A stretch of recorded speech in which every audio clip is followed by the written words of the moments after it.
ለቀናት ያዙኝ ልቀቁኝ ሲሉ የነበሩት ፕሬዝዳንት ዶናልድ ትራምፕ በመጨረሻም ሳይጠበቅ አፈግፍገዋል።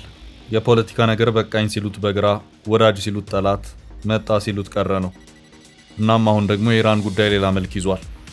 መጣንልህ፣ አይዞህ፣ በርታ፣ በተቃውሞህ ቀጥል በማለት ለኢራን ሕዝብ እየደጋገሙ መልእክትን ሲያስተላልፉ የነበሩት ትራምፕ አሁን ደግሞ ሳይጠበቅ አፈግፍገዋል። ምን መጣ የሚያሰኝ ሆኗል።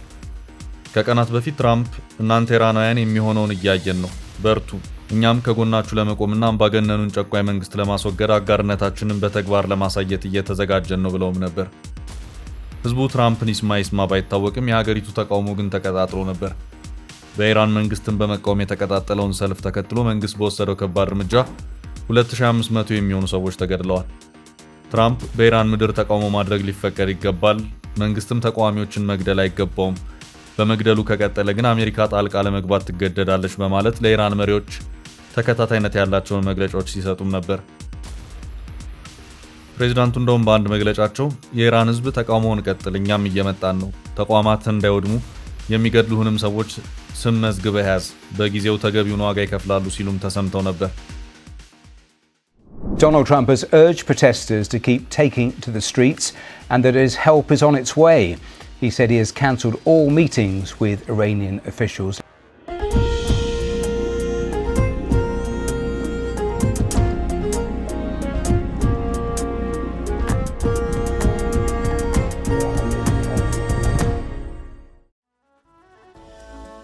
ትራምፕ በኋላ ላይ ቆየት ብለውም እኔ ወታደራዊ እርምጃ ልወስድ ነው ማለቴን ተከትሎ የኢራን ባለስልጣናት እንደራደር እያሉ ነው በሚል አስታወቁ። President Trump says Iran's leadership have called seeking to negotiate following his threats of military action in response to the killing of protesters. He told reporters on Air Force One that a meeting was being set up with the United ነገሩ በቃ መጣን፣ የኢራን ህዝብ ቆየ ተቃወምክ ጠብቀን ከሚለው ማስፈራሪያ እንደራደር ብለውኛል ወደሚለው ሌላ አቅጣጫ ዞረ። በርካቶችም ምን ነው ትራምፕ ጥፍ ሊሉ አማራቸው መሰለኝ በማለትም አጥብቀው መጠየቅ ጀመሩ። እናም ይህንን የሰሙ ሰዎች ትራምፕ አጋጣሚውን በመጠቀም ኢራንን ሊያጠቁ ነው በሚል ብዙ ተብሎም ነበር። ትራምፕ ቀደም ብለውም የኦማኑን የውጭ ጉዳይ ሚኒስትር ወደ ቴህራን እንዲሄዱ በማድረግ ከኢራን ባለስልጣናት ጋር ውይይት እንዲደረግ ያደረጉ መሆናቸውን የሚያመለክትም መረጃ ወጥቷል። ፖለቲካ እንዲህ በዚህ መልኩ እንደየሁኔታው እየነፈሰ የሚቀጥል የራሱን የወቅቱን ጥቅም የሚያሳድድ ጉዞ ነው።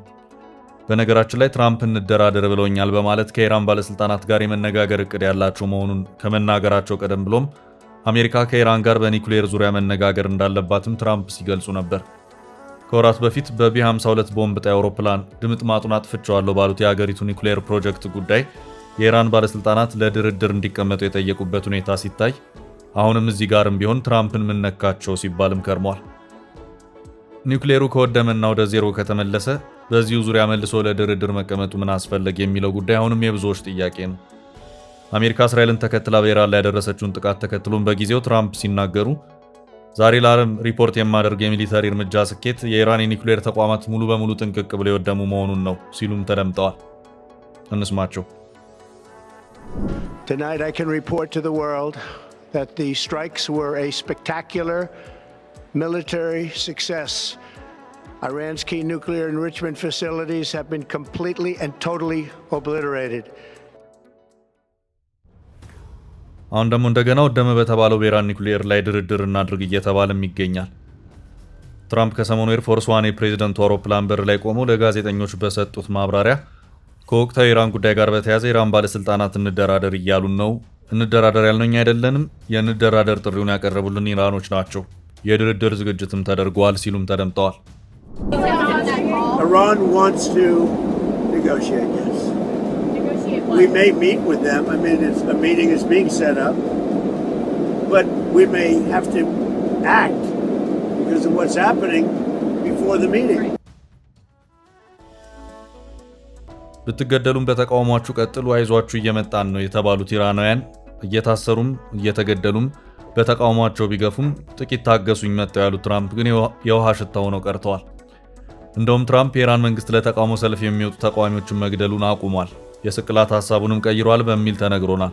ይህም እሰየው ሊባል የሚችል ነው፣ እንነጋገርበታለን ሲሉም ነገሩን ለስለስ አድርገው ስልታዊ በሆነ መንገድ ያፈገፈጉ መሆኑን ይፋ ያደረጉበት አዲስ መግለጫም ታየ። አሁንም ይህንኑ ከዛቻው መልስ የነበረውን የትራምፕ ማፈግፈግ በተመለከተ ከራሳቸው አንደበት እንስማው። We've been told that the killing in Iran is stopping, and it's stopped, and it's stopping. And there's no plan for executions or an execution or executions. So I've been told that on good authority. We'll find out about it.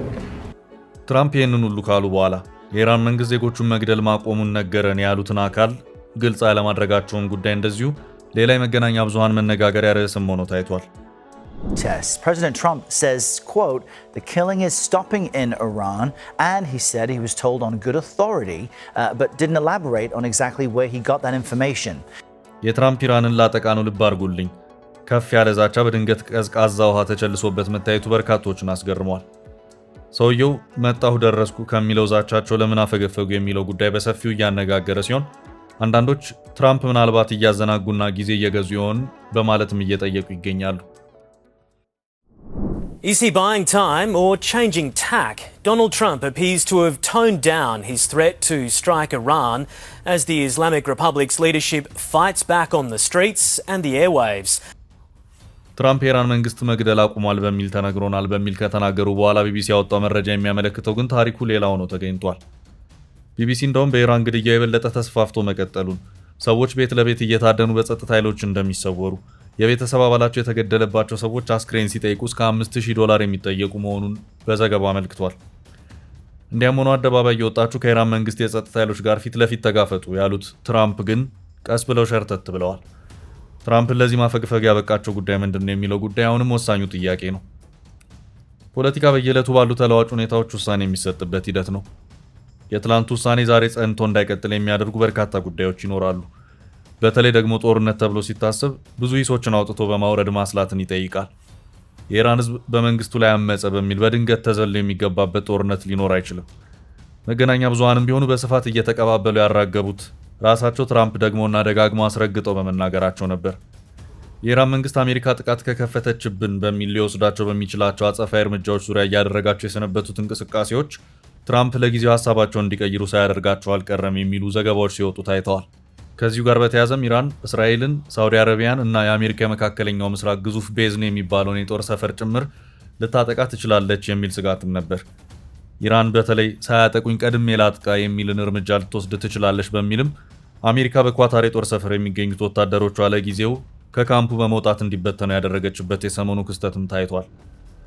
በእስራኤል ኢራን የ12ቱ ቀናት ጦርነት ወቅት ኢራን የሚሳይሎቿ የጥቃት ኢላማ ካደረገቻቸው ሀገራት መካከል ኳታር አንዷ መሆኑ የሚታወስ ነው።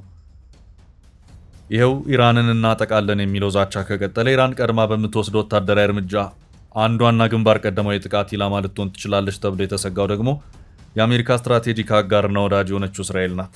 ሳውዲም ብትሆን ኢራንን ካጠቃችሁን የኢራን ዱላ አይቀርልኝም ነገር አብርዱ በማለት ትራምፕን ውስጡን ስትማጸን እንደከረመች ዘገባዎች እያመለከቱ ነው።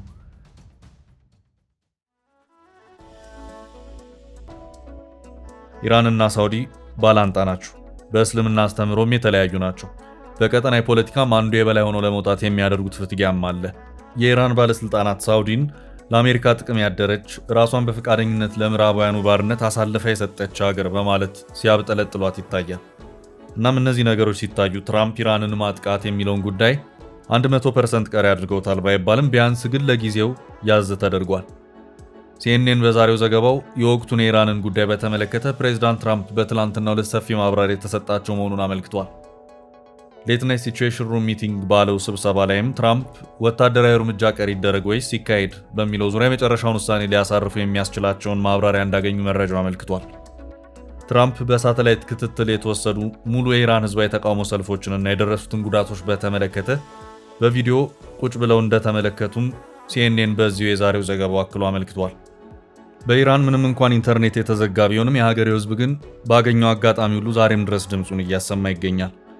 ኢራን ገብተህ እንዳትዘግብ የሚል እገዳ ተጥሎብኛል ያለው ቢቢሲ እያወጣቸው ያሉት መረጃዎች ከበድ የሚሉ ሆነው ይታያሉ። ቢቢሲ ፐርዥ ያነጋገራቸው በርካታ ሰዎች ከሆስፒታሎች የቤተሰቦቻቸውን አስክሬን ለመውሰድ የሚፈልጉ የቤተሰብ አባላት ገንዘብ ካልከፈሉ በስተቀር መውሰድ እንደማይችሉ በጸጥታ አካላት መከልከላቸውን ገልጸዋል።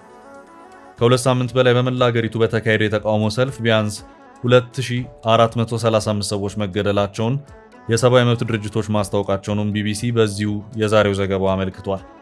ራሻት በተባለች ግዛት የሚኖር አንድ ኢራናዊ ቤተሰቡን አስክሬን ለመውሰድ $5000 እንዲከፍል እንደተጠየቀ ቢቢሲ መረጃውን አድርሶኛል ሲልም አስታውቋል።